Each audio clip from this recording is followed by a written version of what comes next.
अस्सलामुअलैकुम नाजरीन, आप देख रहे हैं तस्नीम टीवी और मैं हूं आपके साथ जावेद खान। चलिए रुक करते इस वक्त की बड़ी खबर की ओर।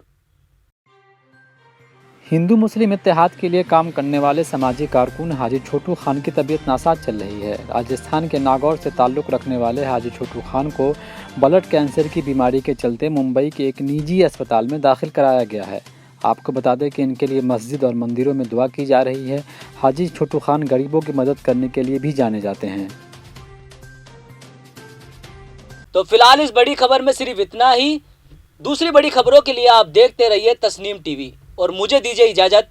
तब तक के लिए अल्लाह हाफिज।